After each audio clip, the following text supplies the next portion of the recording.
Salut à tous, j'espère que vous avez la patate parce qu'aujourd'hui on va parler de tomates. Non, je rigole.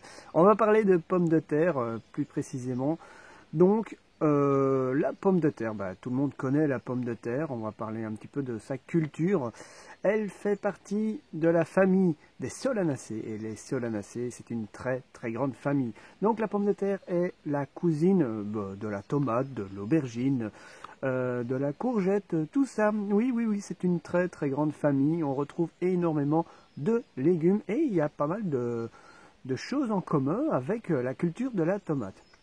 La culture de la pomme de terre est relativement facile. Vous allez pouvoir cultiver facilement une pomme de terre, elle n'est pas très exigeante, elle va pouvoir pousser quasiment dans tous les sols, même si elle va préférer un sol plus ou moins léger, mais elle va pouvoir pousser dans une terre un petit peu argileuse, un petit peu sableuse, mais le mieux est un sol bien aéré pour que les tubercules puissent grandir et pousser favorablement.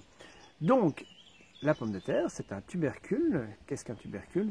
C'est une excroissance de la racine, tout simplement. Cette année, j'ai décidé de planter quelques petites pommes de terre. J'ai pas pu acheter de petites pommes de terre comme on achète des sachets ou des petites barquettes de pommes de terre à planter. J'avais quelques pommes de terre comme ceci qui ont germé. C'est des pommes de terre du commerce qui ont commencé à germer toutes seules. Donc je me suis dit, pourquoi pas tester cette année, comme je recommence le potager, tester quelques petites pommes de terre comme ça qui ont germé. Donc, j'en ai planté une 15-20, quelque chose comme ça. Alors, pour la plantation, rien de très très compliqué. Vous faites, il y a deux techniques. Soit vous faites un long sillon, vous tirez un cours d'eau, vous faites un petit sillon de 10 cm de profondeur, rien de plus. Et puis vous espacez vos petits plants de pommes de terre il y en a qui vont dire 20 cm, 30 cm. Moi, je les ai mis à 25 cm chacun l'un de l'autre. Donc voilà, c'est une distance correcte. Et entre les lignes, si vous faites plusieurs lignes, vous pouvez les espacer de 40, 50, 60 cm. Ça va dépendre de votre méthode de culture. Si vous faites des buttes, par exemple, si vous ne paillez pas, il va falloir espacer peut-être un petit peu plus parce que c'est vrai que pour ramener la terre, il faut un petit peu plus d'espace. Maintenant, si vous faites un simple paillage avec de la paille, du foin, de la tonte, de gazon, vous pouvez mettre à 40-45 cm de distance. C'est déjà pas mal, voire 50 cm. Donc pour les planter, rien de compliqué. Soit vous faites un sillon de 10 cm de profondeur, ou alors vous faites des petits trous de 10 cm de profondeur, espacés de plus ou moins 25 cm chacun. Et dans le fond du trou, soit si vous avez du compost, un petit peu de fumier, vous pouvez déposer dans le fond du trou avant de mettre la pomme de terre. Si vous n'avez pas, vous pouvez toujours mettre un petit peu de fumier séché qu'on peut trouver facilement dans le commerce, du fumier de cheval, de vache. Ces petits granulés, d'ailleurs, j'en utilise moi-même cette année puisque je n'ai pas à disposition de compost, de fumier. Donc j'ai utilisé ça qui me restait déjà des années précédentes. Donc vous en mettez pas beaucoup, parce que c'est un peu du concentré de fumier. Vous mettez pour une ligne de 2-3 mètres de long, une petite poignée, surtout le sillon, sur le fond du sillon tout simplement. Maintenant si vous faites des petits trous comme moi je l'ai fait cette année, j'en ai pas mis beaucoup, donc j'ai pas fait des lignes entières. Je voulais juste tester une petite zone pour voir ce que ça allait donner. Vous mettez quelques granulés dans le fond, vous mélangez un petit peu avec la terre, vous mettez la pomme de terre sur cette terre avec un petit peu de granulés de fumier, vous rebouchez le trou tout simplement, et puis voilà, ni vu ni connu, c'est bien planté. La pomme de terre va pousser toute seule et n'est pas très exigeante.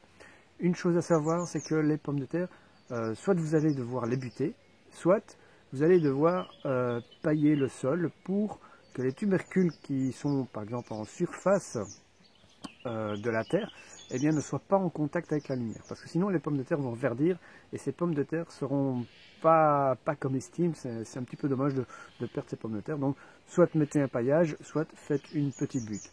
Le mieux, je pense que c'est de faire un paillage. Ça a beaucoup d'avantages. Je pense que c'est ce que je vais faire.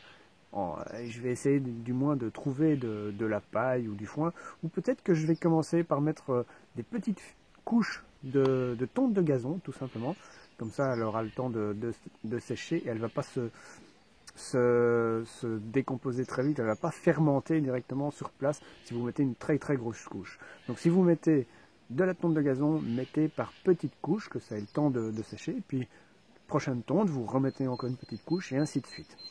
Donc comme ça vous fera un bel abonnement pour toute la saison. Et pour la pomme de terre, eh bien c'est très très bien, puisque au démarrage, il va falloir plus d'azote pour développer tout son feuillage. Maintenant, la pomme de terre aura besoin aussi de potassium pour tous les légumes qui font des racines. Eh bien, il va falloir mettre du potassium. C'est pour ça que le fumier est très très bon. Il est enrichi en potassium et c'est très très bien.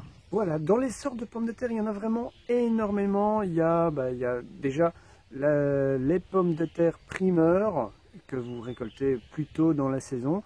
C'est une pomme de terre qui n'est pas encore arrivée à maturité et la peau est très très fine. Voilà, et ensuite vous avez les pommes de terre de conservation qui, elles, se récoltent beaucoup plus tard dans la saison. D'ailleurs, les pommes de terre primeur, vous pouvez les enlever plus tôt, encore quand le plant est vert.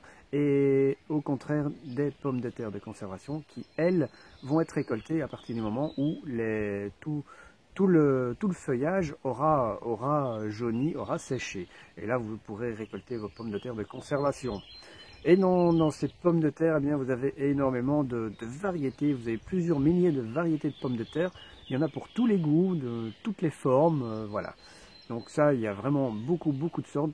Je vous mettrai quelques principales variétés qui sont utilisées couramment. Vous avez des variétés à chair ferme, des variétés à chair un petit peu plus farineuse que vous allez pouvoir utiliser pour faire des frites par exemple ou de la purée. Donc il y a vraiment pour tous les goûts. Maintenant, si vous voulez des petites pommes de terre, des grosses pommes de terre, eh bien, il y aura vraiment toutes sortes de pommes de terre différentes. Alors la culture est très facile, hein, elle va pousser toute seule.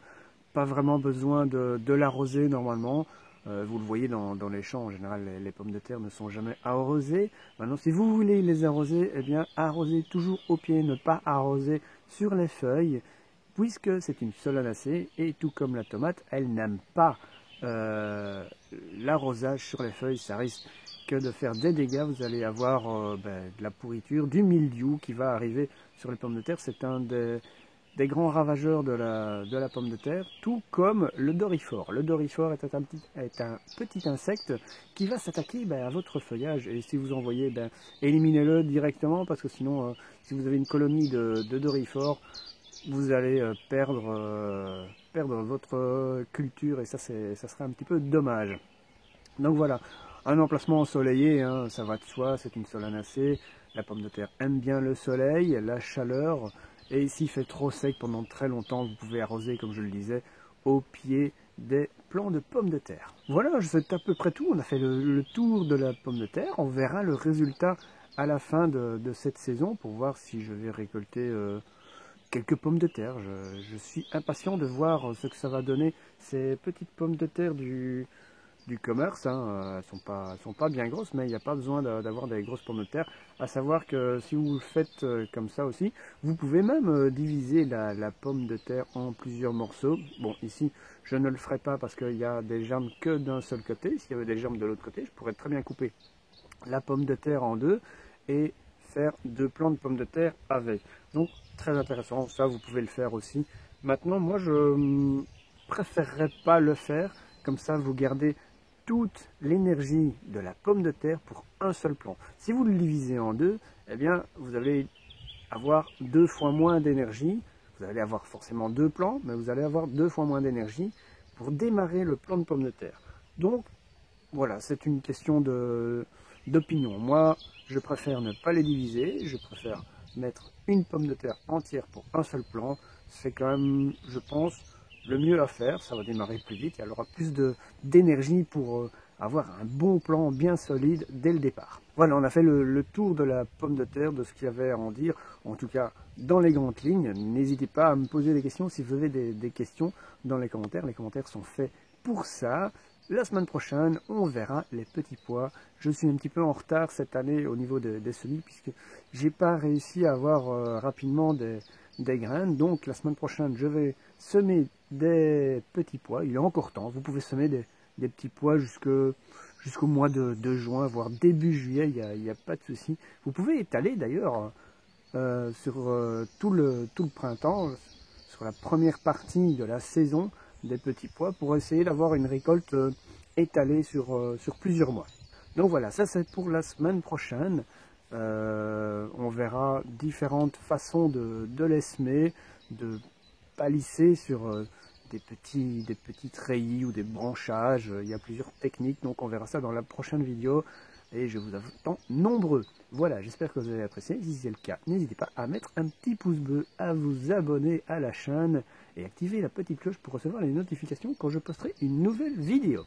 Voilà, je vous souhaite une bonne journée, bon jardinage à tous, bon potager et à bientôt tout le monde. Ciao ciao.